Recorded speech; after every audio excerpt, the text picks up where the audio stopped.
En ce temps-là, Jésus disait à ses disciples « Que votre cœur ne soit pas bouleversé. Vous croyez en Dieu, croyez aussi en moi.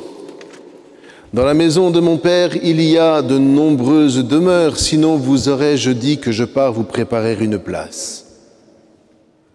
Quand je serai parti vous préparer une place, je reviendrai et je vous emmènerai auprès de moi, afin que là où je suis, vous aussi vous soyez. Et pour aller où je vais, vous connaissez le chemin. » Thomas lui dit « Seigneur, nous ne savons pas où tu vas. Comment pourrions-nous savoir le chemin ?» Jésus lui répond « Moi, je suis le chemin, la vérité et la vie. Personne ne va vers le Père sans passer par moi. Puisque vous me connaissez, vous connaîtrez aussi mon Père.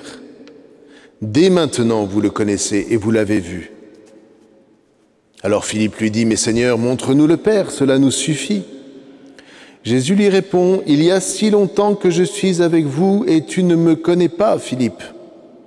Celui qui m'a vu a vu le Père. Comment peux-tu dire « Montre-nous le Père » ? Ne crois-tu donc pas que je suis dans le Père et que le Père est en moi ?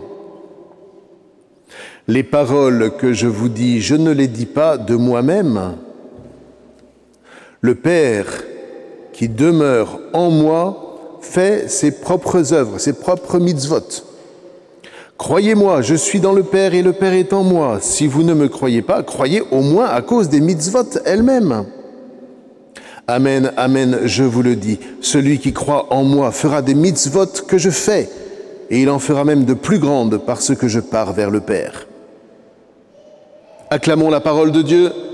Louange à toi, Seigneur Jésus, que cet évangile efface nos péchés.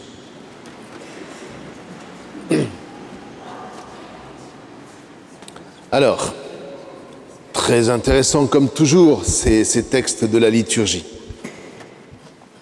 Avant de revenir tout de suite sur la lettre de Saint-Pierre, puis ensuite celle des Actes des Apôtres, on va rester sur cette affirmation de Jésus. Je suis le chemin, la vérité et la vie.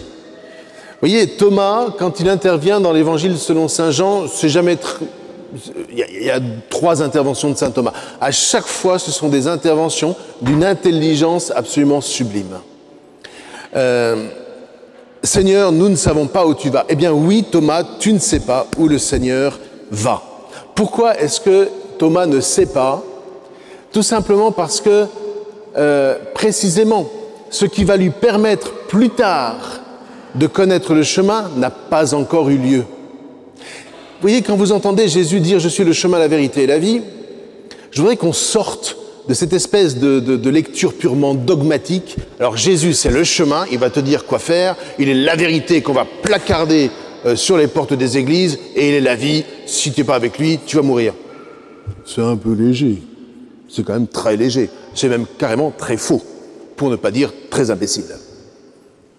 Parce que, vous voyez, précisément quand Jésus parle, recroyez au moins à cause, alors vous avez des œuvres parce que c'est la traduction du grec, mais il faut comprendre d'où ça part. Croyez à cause des mitzvot de la Torah. Les mitzvot, ce sont les œuvres que demande la Torah et qui montrent que Dieu est vraiment à l'œuvre dans le monde. Vous voyez, quand Jésus parle, ce n'est jamais de lui-même, il ne fait pas des grandes philosophies sur les œuvres. Il part de la Torah, il commente la Torah et il ne fait que ça, il ne fait que commenter la Torah. Donc si vous ne connaissez pas la Torah, si je ne connais pas la Torah, je ne comprends rien à ce que Jésus dit. Je le transforme en une espèce de philosophie, mais qui à ce moment-là devient stoïcienne.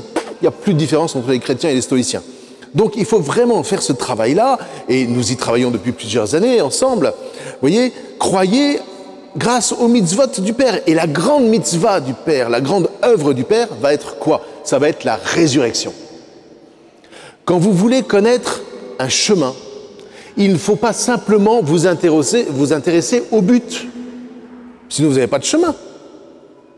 Pour tracer un chemin, il faut bien évidemment avoir un but, mais il faut surtout avoir une origine. Et entre l'origine et le but, effectivement, il y a quelque chose qui s'appelle le chemin. Et vous voyez, la Torah se présente comme le chemin. Vous voyez, elle montre le chemin qui va où ? Vers le Père. Intéressante question. Seigneur, montre-nous le Père. Mais Philippe, tu vas trop vite. Comme toujours d'ailleurs. Vous savez, quand on veut aller trop vite, quand on veut que les événements aillent au rythme que nous, on a décidé qu'ils aillent. Hein? Rappelez-vous cette phrase, je voudrais au moins que vous reteniez ça, vous voyez, c'est quand on parle du mal, n'allons pas trop vite croire que le mal est simplement l'absence de bien. Le mal n'est pas simplement l'absence de bien, le mal c'est toujours l'impatience du bien. On veut obtenir un résultat et on va mettre en œuvre des stratégies pour que ce résultat, on le bouscule et puis on le provoque un tout petit peu parce qu'on se dit « moi, j'ai la vérité ». Ça, c'est le mal. Le mal, c'est l'impatience du bien. Il y a un bien qu'on voit, oui, c'est bien, c'est pas mal, ton idée est bonne. Mais la manière dont tu la mets en œuvre, en précipitant et en obligeant les gens à faire ce que toi tu veux qu'ils fassent, ça c'est mal. Et toutes les idéologies sont comme ça. Hein. Et attention à ne pas tomber dans des idéologies chrétiennes. Bien. Donc, connaître le Père, montrer le Père, ça ne suffit pas. Il faut à la fois montrer le Père, et Jésus montre le Père, mais il donne surtout le point de départ. Et le point de départ, vous voyez, dans la Bible, dans la Torah, parce que c'est quand même ça dont il s'agit, est absolument essentiel. Pourquoi? Parce que je ne peux comprendre ma vie qu'à partir du moment où j'accepte de revisiter les origines. Ce qui a été le coup d'envoi. Et le coup d'envoi pour des chrétiens, c'est pas simplement que Jésus s'est incarné, c'est pas simplement que Jésus est né, c'est pas simplement les enseignements de Jésus, c'est encore moins simplement ses miracles. J'ai entendu une fois quelqu'un qui disait que si on enlevait tous les miracles de l'évangile, des évangiles, on enlèverait 30% des évangiles. C'est faux! Mais c'est complètement faux! Les miracles, c'est quelques versets et on vous envoie ça comme une petite missive, presque comme un télégramme, parce qu'on vous dit bien, il ne faut pas vous arrêter sur le miracle, il faut vous arrêter sur le signe qu'il représente. Ça, c'est autre chose. Et donc, vous voyez, le point d'appui, le point de départ pour nous de tous, c'est la résurrection. La résurrection de Jésus, ça, c'est l'événement par lequel tout commence. Ça, c'est l'événement qui secoue complètement les apôtres et qui va faire que tout d'un coup, un chemin va s'ouvrir. Rappelez-vous, pour certains d'entre vous, si vous vous êtes convertis un jour, avant votre conversion, vous erriez un peu, voilà, vous ne savez pas trop. Puis un jour, tout d'un coup, le Christ vous illumine par n'importe quel moyen, ça n'a pas d'importance. Et tout d'un coup, tchac, il y a un chemin qui s'ouvre. Et le voilà, le chemin. Mais si tu veux garder le chemin, il faut que tu gardes la résurrection. Et à partir de la résurrection, effectivement, qu'est-ce qui va se passer? Pourquoi est-ce que Jésus est le chemin, la vérité? Alors, là encore, trop de chrétiens pensent que les catholiques ont la vérité, ou les chrétiens, bon, pour les plus écuméniques d'entre eux.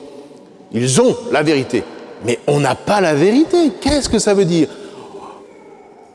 La vérité, encore une fois, on va pas placarder le credo de l'Église sur les frontons des églises, en disant aux gens, allez, vous suivez ça et vous serez de bons chrétiens. La question n'est pas là.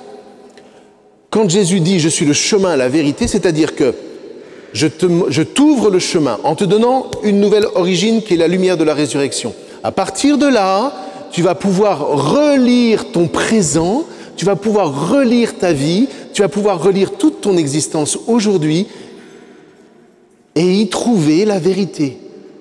Tu vas pouvoir interpréter ton existence en toute vérité parce que je serai ta lumière. Ah, ça change tout. Vous voyez? C'est pas une vérité dogmatique. C'est une lumière que Jésus nous donne dans sa résurrection pour que chaque jour, vous et moi et l'Église avec nous, nous sachions interpréter nos existences. Et en sachant interpréter nos existences, nous trouvions la vie. Mais moi, ça, je trouve ça magnifique. Je trouve ça, mais j'en vis tous les jours. Et ensuite, il peut bien se passer n'importe quoi dans vos vies, des plus belles choses comme les pires. Si vous avez pris cette habitude d'interpréter grâce à la résurrection, grâce à la parole du Christ, le Christ qui nous dit en permanence, si vous gardez ma parole, alors ce n'est pas, on peut contester la traduction, mais ce n'est pas, vous ne connaîtrez jamais la mort. En fait, quand on fait du grec, on lit, vous ne connaîtrez pas la mort à jamais. Vous voyez la différence? Il y a une différence entre ne jamais connaître la mort, là vos jeunes ils vont vous dire, c'est pas vrai ton histoire. Et puis dire, ne connaîtra pas la mort à jamais. C'est-à-dire que tu vas rentrer dans la mort parce que moi j'y suis entré pour y déposer la lumière de la résurrection et tu vas en sortir. De la même manière que dans ta vie, toutes les situations de mort, tu peux en sortir si tu le décides, évidemment. Si tu t'appuies sur la résurrection. Et quand je vous parle des situations de mort, c'est les situations qui vous déstabilisent, qui vous contrarient, qui vous calomnient quelquefois, etc. Malheureux sont ces personnes qui ont tellement honte de leurs origines qu'elles se fabriquent des origines pour essayer de tracer un chemin. Mais ce sera toujours un chemin chaotique, nauséabond parfois, parce que l'origine n'est pas la bonne. Est-ce que vous comprenez? Vous voyez? Si tu rencontres le Christ, tu seras avec la bonne origine. Tu ne mentiras pas sur ton origine. Et même si elle est chaotique, eh bien tu la déposeras aux pieds du Seigneur. Et le Seigneur l'illuminera. Et là tu découvriras à quel point le Seigneur est un vrai chemin, et non pas le chemin que toi tu voudrais que les autres pensent de toi. Tu verras un vrai chemin et tu seras dans la vérité. Et la vérité te rendra libre. Et donc tu seras vivant. Vous voyez? Donc tout est là. Tout est là. Et nous découvrirons effectivement le chemin qui mène au Père. Et ce qui est le plus beau, vous voyez, c'est que ce n'est pas simplement chacun qui doit revenir aux origines. Moi, je vous redis, comment visiter les origines, ça c'est juste essentiel. Il faut plonger dans l'Écriture avec des maîtres qui vous apprennent à lire ça, et puis après vous allez trouver votre propre rythme. Mais il y a aussi l'Eucharistie, il y a toutes les fêtes, tous les anniversaires, etc. Quel est le but de tous ces rassemblements? De nous ramener ensemble à l'origine. Et si on est ensemble à l'origine, mais c'est là où on découvre à quel point on est frères et sœurs. Et qu'on fait une seule et même famille. Alors, il y a un terme beaucoup plus important que famille. Nous faisons un seul corps. Nous sommes, vous et moi, si nous savons revenir à la véritable origine, et si nous relisons notre vie à partir de cette origine sans rien falsifier, nous formons un seul corps. Et ce corps devient une lumière pour les nations. Voilà, ça c'est la grande nouvelle. Et alors, très très rapidement, pourquoi est-ce que vous avez ces pauvres veuves grecques là qui se plaignent? Alors en fait, il faut lire les Actes des Apôtres en araméen pour bien comprendre. Elles ne se plaignent pas que personne s'occupe d'elles. Pensez bien que tout le monde s'occupait d'elles pour leur servir à table. C'est à table, la nourriture, elle ne manquait pas de nourriture. Simplement, comme l'enseignement des apôtres était en araméen, elle pigeait que dalle. Donc elle dit, et nous, on fait comment? La réaction des apôtres, c'est de dire, on va nommer des diacres, des serviteurs grecs, pour qu'ils vous enseignent la parole en grec. Et à ce moment-là, voilà, ces femmes pouvaient enfin participer à la vie de l'Église. C'est ça que ça veut dire, d'accord? Et puis la dernière chose, l'épître de Saint-Pierre. Vous voyez, quand il vous dit le Christ est le fondement, c'est pas simplement un fondement moral, c'est pas simplement un fondement je sais pas quoi, il est cette origine, il est la pierre fondatrice à l'origine duquel se bâtit l'Église, se bâtit l'histoire, se bâtit chacune de vos vies. Et donc là, ce que nous faisons, comme chaque dimanche, parce qu'il faut un rythme, sinon on oublie tout, chaque dimanche, nous faisons quoi? Nous revisitons l'origine et nous laissons cette origine nous revisiter. Se redonner à nous dans l'Eucharistie. Voilà, ceci est mon corps, ceci est mon sang, pour vous. Ne l'oubliez pas, c'est votre fondement, c'est votre origine. Si vous restez branché sur cette origine, il pourra bien se passer n'importe quoi, ça n'a aucune importance, vous serez libre, personne ne vous enlèvera cette liberté, et surtout vous connaîtrez le chemin, la vérité et la vie. Amen.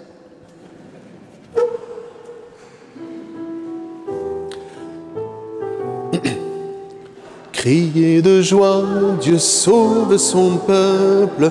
Alléluia, Alléluia. Criez de joie, Dieu sauve son peuple. Alléluia, Alléluia.